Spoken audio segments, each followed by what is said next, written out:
Salsa, cultura gastronómica. En casa, cuando yo era chico, obviamente una familia grande, mi abuelo descendiente de italianos y mi abuela de Santiago del Estero, con lo cual tomar helado era una fiesta. Era como todo el postre que estaba bien. Bueno, mi primer relación con el helado fue allá por el año 92. Vino a visitarnos a Argentina un maestro heladero de la mano de las máquinas Bravo y creo que de un proveedor. También habrá estado el sindicato de pasteleros que se llama Pino Scaningela.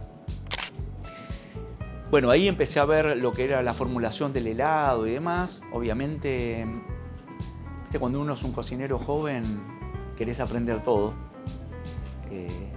Ahora que soy grande también quiero aprender todo, pero bueno, en esa época tenía más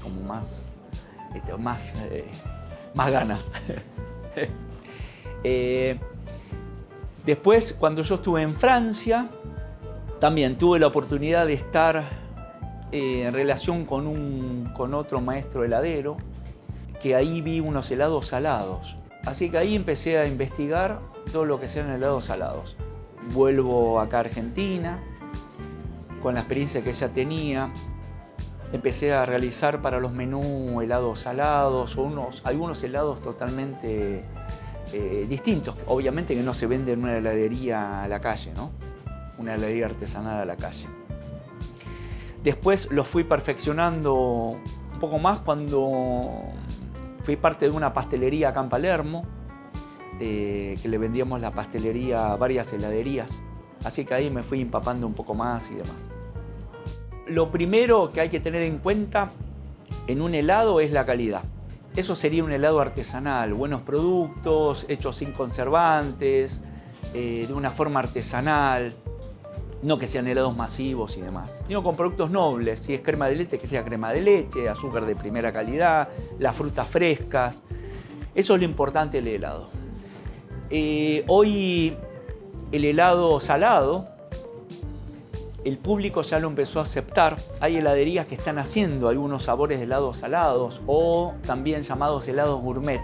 Helados gourmet porque en realidad nace de la necesidad el helado salado en las cocinas, para acompañar aquellos predeceros, los postres salados o algunas preparaciones saladas, como entradas y algunas cosas. Así que de ahí en más se empezaron a hacer mucho más conocidos los helados salados o los helados gourmet, pero el público los empieza a aceptar. Hay que tener en cuenta cuando uno dice de muy buena calidad de helado, una buena calidad en el momento de probarlo el helado. Primero que lo tenés que sentir que es un helado untuoso, que tiene buen sabor, que no tiene ningunos cristales o pedacitos de hielo y que tiene realmente un sabor, ¿sí? El helado es de algún tipo de fruta, tiene que saber a la misma fruta, quizás un poco más azucarado, pero tiene que saber a una fruta fría. Eso significa que está hecho con una fruta natural. Lo ideal sería también utilizar frutas de estación, ejemplo, limones de invierno, habría que utilizarlo, los cítricos de invierno, que es cuando mejor están, ahí es cuando la verdad uno puede hacer una crema helada o un sorbet de cítricos. Es importante también utilizar una buena materia prima, hablamos de leche fluida, que es leche común, sacarosa, que es azúcar. Algún tipo de derivado del azúcar se puede utilizar como dextrosa, maltodextrina, inulina, distintos emulsionantes naturales que se utilizan en el helado. ¿Para qué? Para darle esa fluidez y ese aterciopelado cuando uno lo toma. Uno se debe dar cuenta que hay helados que saben mucho mejor que otros. Bueno, eso se debe a la materia prima y a que están mal hechos o mal formulados. Un helado nunca tiene que ser rugoso, no tiene que ser arenoso y tiene que cumplir realmente las expectativas de lo que uno va a probar. Ejemplo, si dice pistacho, tiene que ser pistacho. Voy a dar un ejemplo. El pistacho no queda en un helado verde. sea que el pistacho no es tan verde como se ve. Entonces ahí ya te da la pauta que no es un helado de forma artesanal. Hay productos también que acompañan todo este proceso, que son buenos y son naturales y son de primera calidad, porque el heladero también debe utilizar para vender el helado, por un tema bromatológico, de textura y de fabricación, algún tipo de azúcares modificados y algún tipo de gomas o emulsionantes que son naturales. Yo, la verdad que me manejo con buenos productos, como no sé, en el caso de helados Aroma Italia. Yo utilizo bastante los productos de Aroma Italia. Bueno, acá en Repostería nos juntamos con Sebas, con Sebastián, y decidimos hacer helados que sean tradicionales. Como punta de lanza empezamos con el helado de Saballón. Hicimos un helado de Saballón que la verdad fue un éxito. Detrás de ese helado le agregamos un helado de pistacho.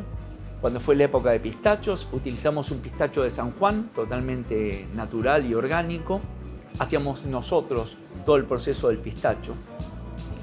Seguimos después con un helado de vainilla, un helado de vainilla natural. Pudimos conseguir vainilla de Bourbon, traída de afuera. Después hicimos un helado también de frutillas, al cual le agregamos un poco de... Hicimos una confitura picante. No, le pusimos acheto balsámico, traído de Módena. Después hicimos un sorbet de naranjas con un picle picante, una mermelada picante de naranjas. Hicimos helados salados para los menús. Hicimos un helado de gorgonzola, hicimos un helado de rúcula, hicimos un helado de parmesano. De acá también hicimos helado de langostino. Y ya no me acuerdo más los salados que hicimos, pero hicimos varios. Y ahora vamos a hacer un helado de frutos secos. Vamos a usar avellanas. Conseguimos unas avellanas, las cuales las tostamos, hicimos nuestra propia pasta de avellanas. Las procesamos con una licuadora rápida y le agregamos después un poco de dextrosa y un poquito de sal. Esa fue nuestra pasta. La seguimos procesando y se va quedando como si se va alargando el aceite y queda una pasta totalmente brillante. Así que con eso hicimos un helado de crema, que lo van a ver ahora, un helado de crema de avellanas. Mi abuelo Domingo era sastre, entonces cuando yo era chico me llevaba a entregar sus trabajos. Íbamos mucho por Avenida de Mayo, Rivadavia, Microcentro, Centro en esa época. Y muchos de los clientes eran restaurantes, confiterías y bueno, y ahí uno, aparte de comer, miraba todo el día eso y nunca pensé que iba a terminar siendo gastronómico, pero lo disfrutaba muchísimo. La capacitación es importante. Yo tuve la suerte de haber trabajado en una cadena internacional de hotelería, la cadena Hyatt, la cual me envió a capacitarme a Francia. Pero anteriormente sí había estado acá como un becado en algunas escuelas gastronómicas. Es muy importante para un cocinero, yo creo que para cualquier tipo de métier, ir a estudiar afuera, más en Europa. Europa, donde yo fui, Francia, es como si fuese la cuna de la gastronomía mundial. Y obviamente aprendés muchísimas cosas, mucha técnica, muchos procesos y procedimientos. Y también aprendés el rigor que hay en una cocina profesional. Hablo de cocinas estrella Michelin y demás.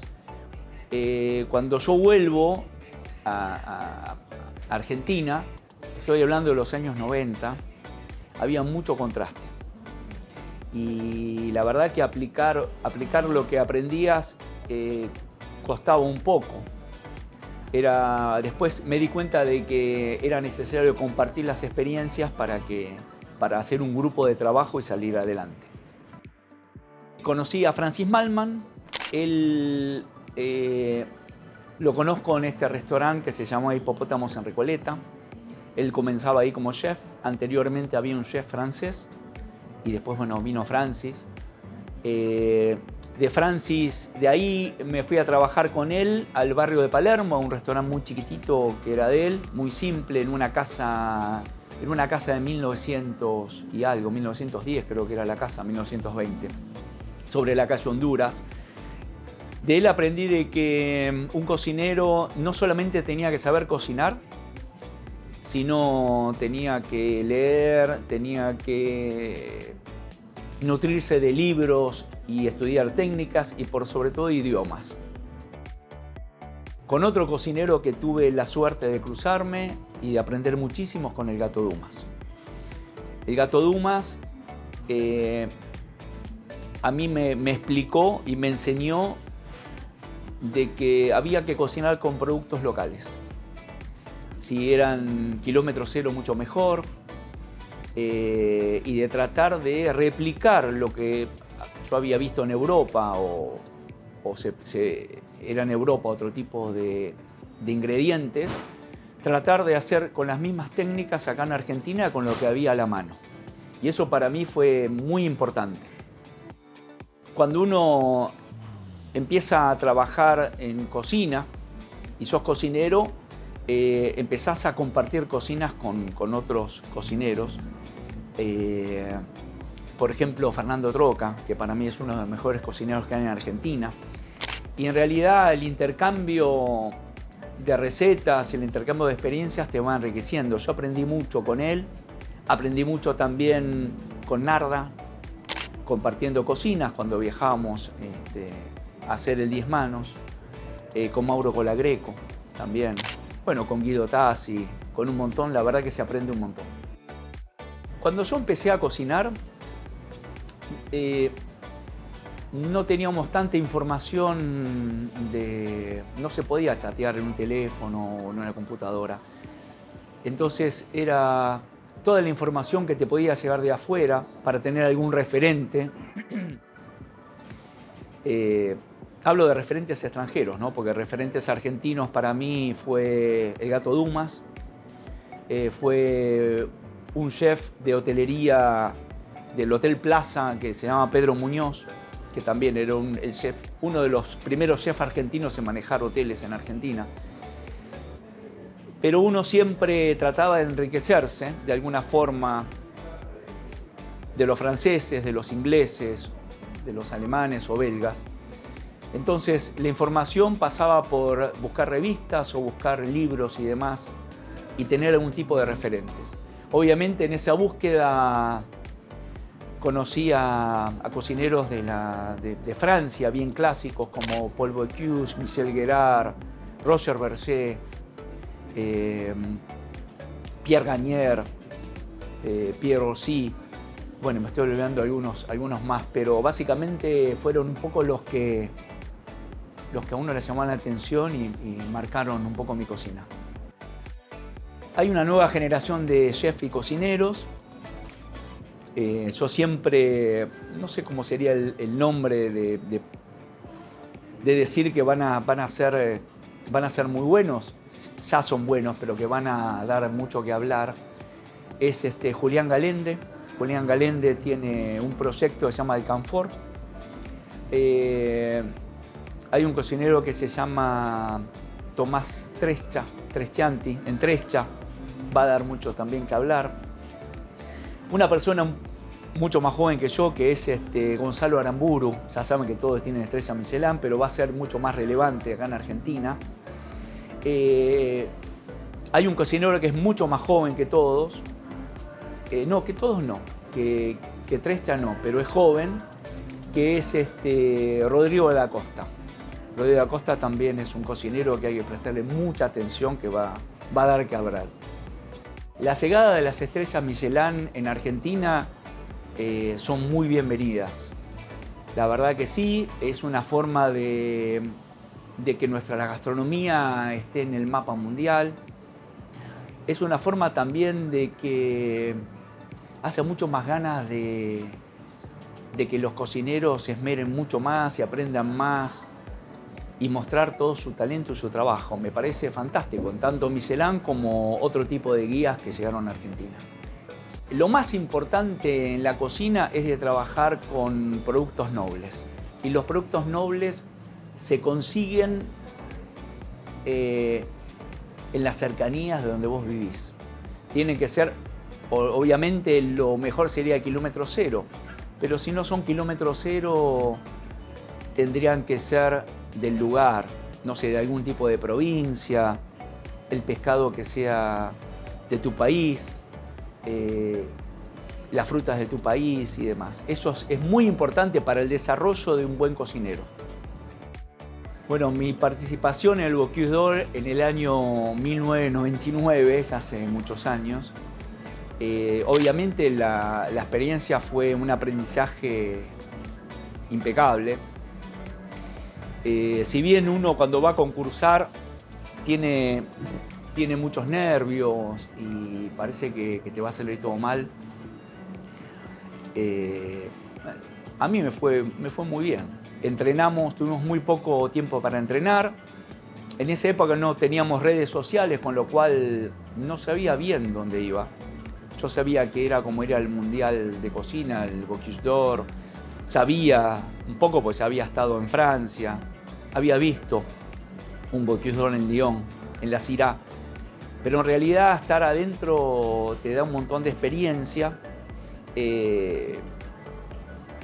A mí me tocó presentar pescado y pigeon, que es una paloma, y un pescado que era noruego.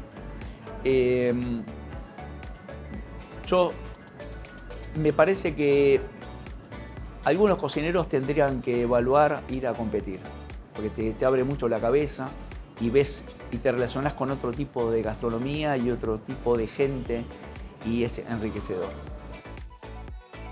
Bueno, trabajar en una cocina de un hotel es totalmente distinto de trabajar en la cocina de un restaurante. En la cocina de un hotel ya pasás a ser chef ejecutivo, lo cual estás el 70% del tiempo en una oficina, haciendo menú, organizando reuniones, viendo productos. Contás con una brigada de cocina que es mucho más grande, no sé, subchef, chef de partida, pasteleros, panaderos, fiambreros, carniceros y un montón de cosas más. La experiencia de trabajar en un hotel, obviamente, como yo siempre digo, aprendés muchísimo. Aprendés a manejar no solamente volumen de comensales, eventos muchos. A veces tenés eventos simultáneos que si lo sumás son 2.000 personas que le tenés que comer al mismo tiempo. Por lo cual tenés que saber o tratar de ver la forma de organizar todos los servicios y después el manejo del personal, manejás muchísimo personal. Una técnica que me llamó mucho la atención, que la vi en Europa, en realidad la vi en una charla en una escuela, de la mano de Herbetis y de la mano de Pierre Gagnaire, que es un cocinero al cual yo admiro, que fue la técnica al vacío, sous vide se llama en francés, en donde se usa una máquina que se llama circulador. Esto mantiene la temperatura siempre pareja, con circulación de agua. Y eso hace que dentro de una bolsa, hace que el producto quede la verdad impecable, se cocina a la temperatura justa, nunca se pase y demás. Esa técnica la vi. Y vi también una técnica que son los huevos a baja temperatura, que también la vi allá y bueno, cuando vine acá nadie sabía que era un circulador. Mi paso por Casa Umare fui convocado por Pablo Raggio, que era uno de los arquitectos. Pablo, arquitecto, era su proyecto personal. De hecho, él es el dueño de la casa, de Casa Umare, y eso sumado a que es artista, que eso habla muy bien de una persona cuando es artista porque tiene otra sensibilidad. a través de un conocido tenemos una reunión y ahí nace el proyecto de Casa Umare. Casa Umare era dentro de un Apar Hotel Boutique, una casa de 1900, totalmente restaurada, no reciclada, sino restaurada, a casi original, en donde el salón era uno de los pasillos de la vivienda, o sea que era un salón que tenía 16 cubiertos y un patio que sumaba creo que 6 o 8 cubiertos más, con muchas plantas y muy lindo. Y la cocina era la cocina original, con lo cual era una cocina muy chica. Bueno, ahí me tuve, obviamente, el menú tenía que ser creativo, acotado y con una rotación permanente. Ahí yo hacía un menú que se llamaba Menú Confiance, que Menú Confiance realmente era todo lo que venía del mercado o lo que se podía hacer, ¿no?, ese día.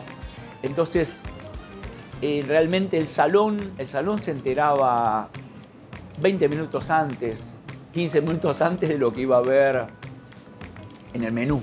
Por eso de la Confiance, tenemos un menú Confiance que es como si fuese un menú de degustación de 4 pasos, 7 pasos, 9 pasos y 11 pasos. Eso era toda la carta, que se cambiaba día a día con precio fijo. Ese fue un poco el concepto de este restaurante. La verdad fue fantástico, de Casa Umare. Contamos también con una cava que estaba debajo del nivel, que era fantástico, que había una mesita también ahí para hacer algo. Mi último proyecto fue Darío Gualtieri Bistró, en el barrio de Palermo, en el barrio armenio.